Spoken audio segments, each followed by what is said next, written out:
Bonsoir, c'est l'heure de l'info, c'est donc l'heure de Moselle Info. Comme chaque soir du lundi au vendredi, nous sommes ensemble pour 30 minutes d'actualité 100% mosellane, 100% départementale. Voici les titres.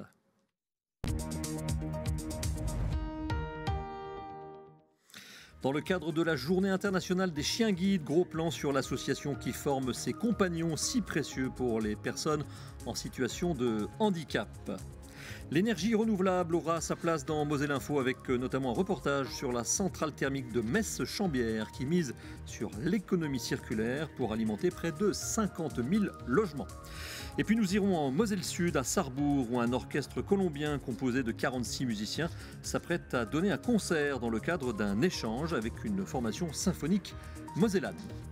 La météo rime avec Clo-Clo, ça s'en va et ça revient. Après une matinée dégagée, le ciel va se couvrir pour se découvrir en fin de journée. Température frisquette le matin, 3 à 5 degrés, douce l'après-midi jusqu'à 18 degrés. L'invité Corentin Pribilski, bonsoir. Bonsoir Jérôme, bonsoir à tous. Vous êtes le co-organisateur de l'association Démo et Débat à Thionville qui propose ce vendredi une soirée à propos de la situation en Ukraine.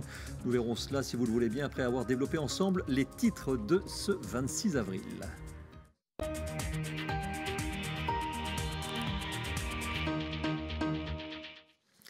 Les urnes ont à peine livré leur verdict que la campagne politique repart sur les chapeaux de roue, cette fois pour les élections législatives. Les 12 et 19 juin prochains, les électeurs seront appelés à élire leurs députés. Ils sont 577 en Moselle, qui compte 8 circonscriptions. Les premiers candidats sont déjà dans les starting blocks. Gros plan ce soir sur les 3 circonscriptions messines, alors que le PS a dévoilé déjà les noms de ses candidats. À Metz 1, Belkir Belhaddad, La République En Marche, député sortant, se représente. Il fera face à Marie-Louise Kunz pour les Républicains. Marie-Louise Kunz, vice-présidente du département de la Moselle. Il y aura également Johanna Dadi, candidat malheureux aux dernières départementales. Il défendra les couleurs du PS. Et Jean-François Secondé pour Europe Écologie Les Verts.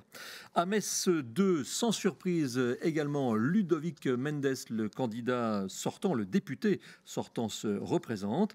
Il trouvera sur sa route et sans surprise Thierry Horry, le maire Les Républicains de Marly, vice-président de la région Grand Est, Marie-Michel Hafner pour le Parti Socialiste et Raphaël Pitti, l'ex-médecin urgentiste sans étiquette, qui a rejoint il y a peu la majorité municipale messine de François Grosdidier. Et puis dans la circonscription de Metz 3, là aussi, sans surprise, le député sortant La République En Marche, Richard Liogé, se représente. Pour le moment, on connaît le nom de 2 de ses adversaires, 2 femmes, la députée européenne Nathalie Collin-Österlé et Charlotte Picard, secrétaire nationale adjointe à l'accès aux droits et à la consommation du Parti Socialiste. Les candidats ont jusqu'au 20 mai 18h pour déposer leur candidature en préfecture. La rédaction, bien sûr, de Moselle TV se mobilisera pour vous faire vivre la campagne avant le premier tour et entre les 2 tours avec de nombreux rendez-vous et notamment avec des rendez-vous en collaboration avec France Bleu et le Républicain Lorrain. En 2012, il y a 10 ans déjà, la communauté d'agglomération de Sarreguemines-Confluence se dotait d'un plan climat concernant les bâtiments et la mobilité. Aujourd'hui, plusieurs projets liés aux énergies renouvelables et décarbonées sont présents sur l'arrondissement. C'est le cas très concrètement à Folperswiller avec l'installation d'une centrale solaire. En service depuis quelques mois, elle a été officiellement inaugurée hier. Voyez ce reportage de nos confrères de Mosaïque Cristal. Près de 12 000 panneaux photovoltaïques implantés sur 8 hectares de terrain. Voici la nouvelle centrale solaire installée sur l'ancien site d'enfouissement des déchets à Folperswiller. Nous sommes réellement satisfaits de voir cette centrale tourner à l'endroit où nous sommes, puisque ça a été précisé, ce terrain n'est utilisable pour rien d'autre. Donc on ne peut pas en faire autre chose. Après avoir été abandonné pour des soucis administratifs, ce projet de longue date s'est concrétisé en 4 ans avec Total Énergie. La centrale est en service depuis septembre 2021 et vient d'être inaugurée. Et on a une installation d'une puissance de 4,7 MW crête qui va produire 5 MWh par an d'électricité renouvelable, ce qui correspond pour les habitants à peu près à la consommation de 3200 personnes. soit 15% de la population sarregueminoise.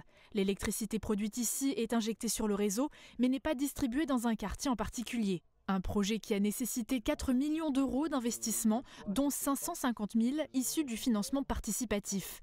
Le terrain appartient encore à la Casques, qui recevra donc un loyer. Le loyer s'élève à 9 500 € par an, les 20 premières années, puis 5% du chiffre d'affaires généré par l'installation. Une recette supplémentaire à réinjecter dans d'autres projets, notamment liés aux énergies renouvelables qui prennent de l'ampleur sur le territoire. Restons dans le domaine de l'énergie et de l'environnement, deux thèmes majeurs de la dernière campagne des présidentielles et qui seront à coup sûr portés par les candidats aux législatives pour évoquer l'unité de production biomasse de la centrale à Metz-Chambières. Mise en service il y a 10 ans, elle tourne à plein régime, connectée au réseau de chauffage urbain de la métropole. Elle alimente déjà 46 400 équivalents logements, tout en présentant un bilan carbone neutre pour l'environnement. Les explications de Fanny Bragard. Ressources renouvelables, les 65 000 hectares de forêt mosellane sont une mine verte pour la centrale biomasse de Metz. D'une puissance de 45 MWh, elle consomme chaque jour près de 400 tonnes de plaquettes forestières, bois déchets et écorces, un combustible durable et local. C'est du bois qui est certifié PEFC, c'est-à-dire développement durable, où on s'assure que, évidemment, le prélèvement de la ressource, il est compensé soit par des plantations, soit où on prend des résidus de bois qui sont utilisés pour d'autres usages. Et donc cet équilibre local, il est contrôlé, il est dans un rayon de 70 à 100 km autour de Metz. Grâce à la combustion de ces résidus de bois, l'unité de production biomasse produit jusqu'à 44 millions de kWh par an. Nous avons un débit de 57 tonnes par heure de vapeur qui est envoyé dans une turbine à contre-pression. Cette turbine génère 9,5 MW d'électricité. Et en sortie de la turbine, on récupère 35 MW de chaleur qui est valorisée sur le réseau de chauffage urbain. C'est le principe de cogénération.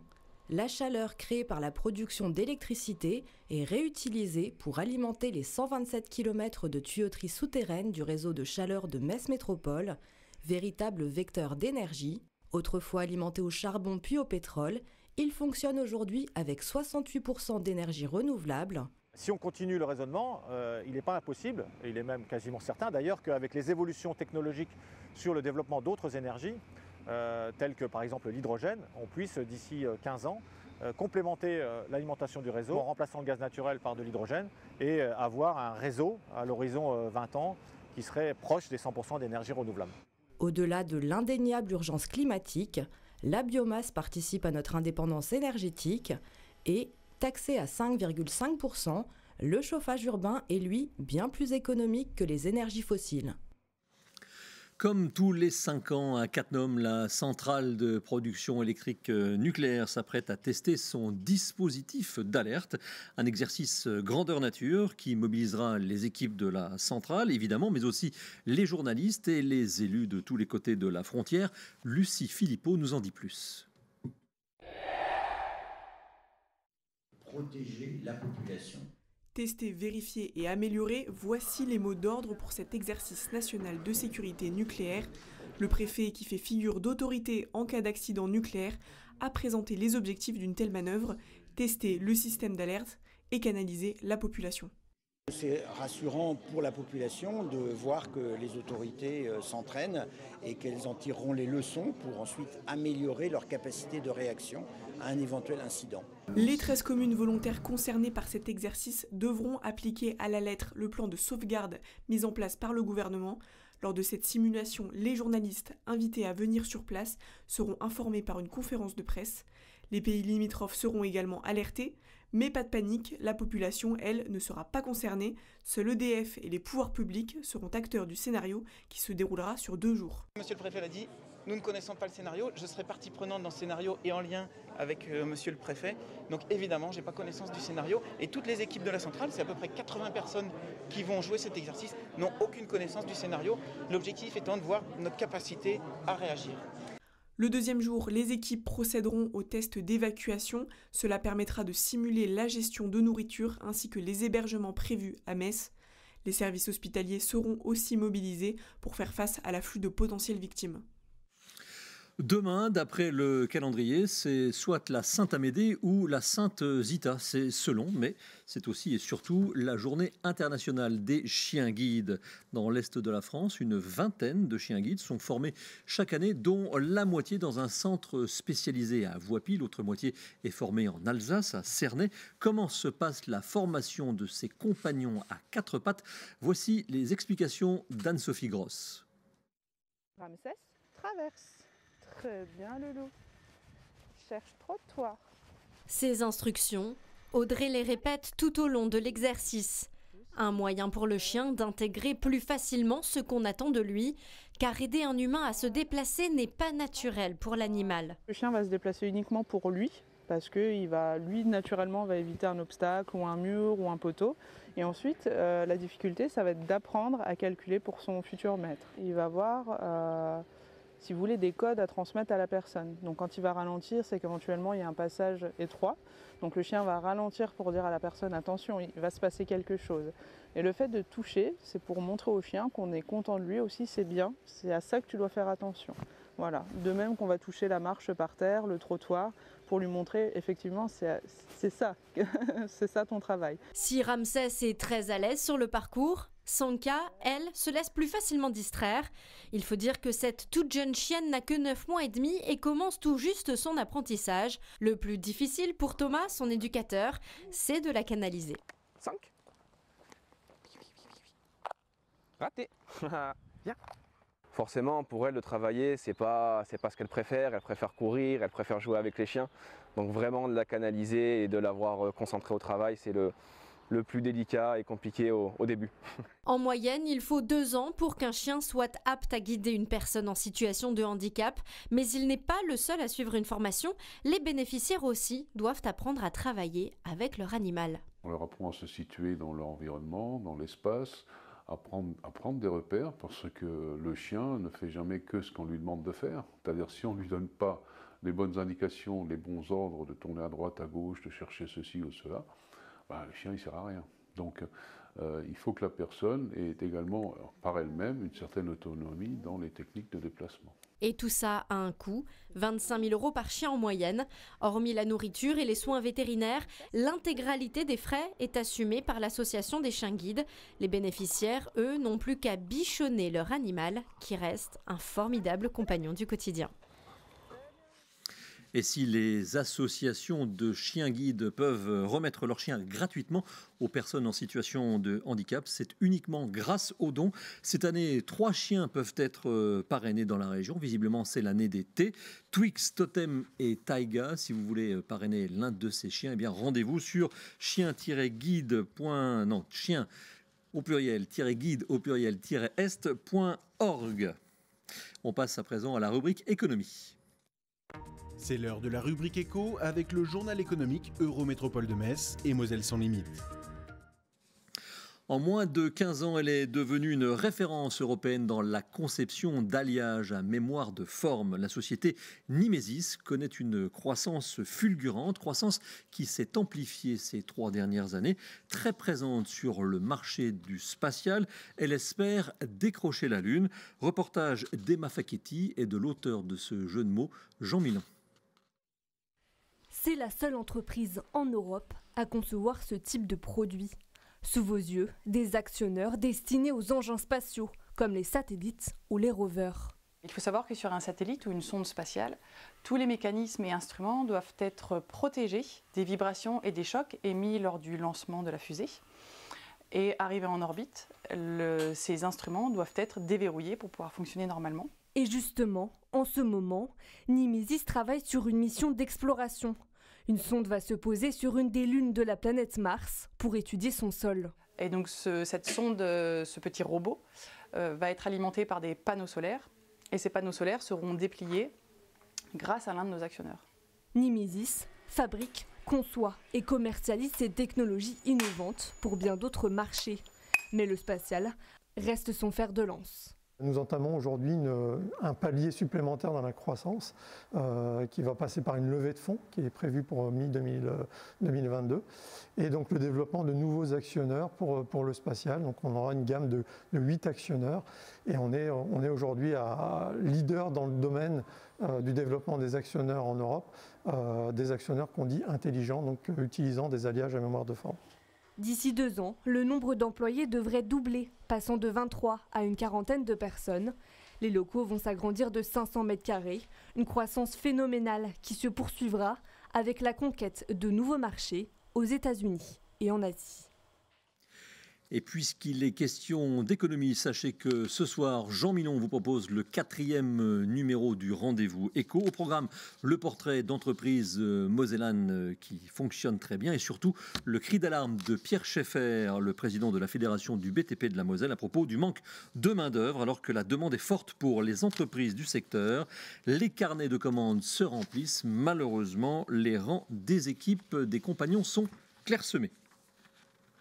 Un peu de culture avant de retrouver notre invité dans le cadre du programme d'échange fantastique. L'orchestre symphonique de l'Université de Bogota avait accueilli de jeunes symphonistes mosellans en 2020. 2 ans après, c'est à leur tour de venir en France. Après une semaine de collaboration, les 2 orchestres ont donné un concert à l'Arsenal ce dimanche.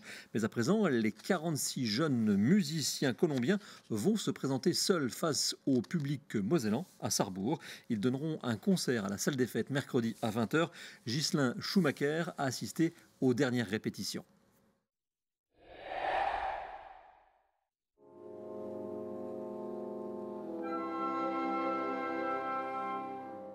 Violonistes, bassistes et trompettistes effectuent leurs derniers accords avant leur prochaine représentation. Pour ces musiciens venus de l'autre bout du monde, l'émotion est encore palpable après leur premier concert en Europe. Steven, lui, a encore des étoiles plein les yeux. Je ne m'attendais pas à faire cette expérience. Ça me permet de découvrir une autre culture. C'était déjà mon rêve depuis tout jeune de faire de la musique à l'international.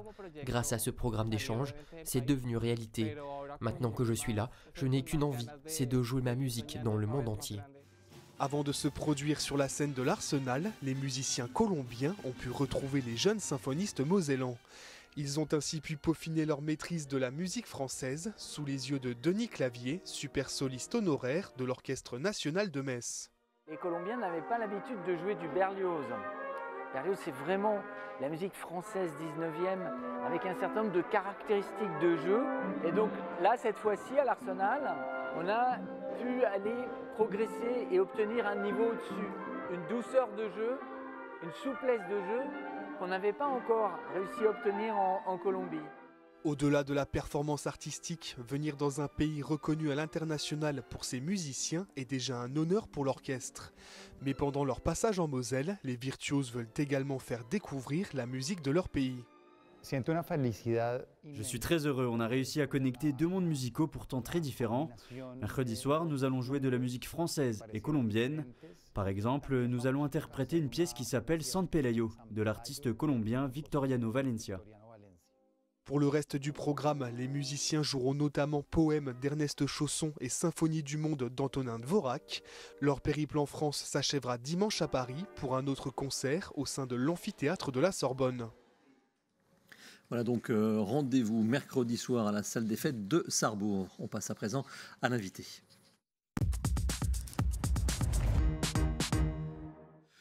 Corentin Pribilski est avec nous ce soir dans Moselle Info. Bonsoir. Bonsoir Jérôme. Vous êtes le co-organisateur de l'association thionvilloise des mots et débats et vous organisez vendredi une soirée à propos de la situation en Ukraine. Parlons d'abord de cette soirée et on reparlera ensuite de l'association.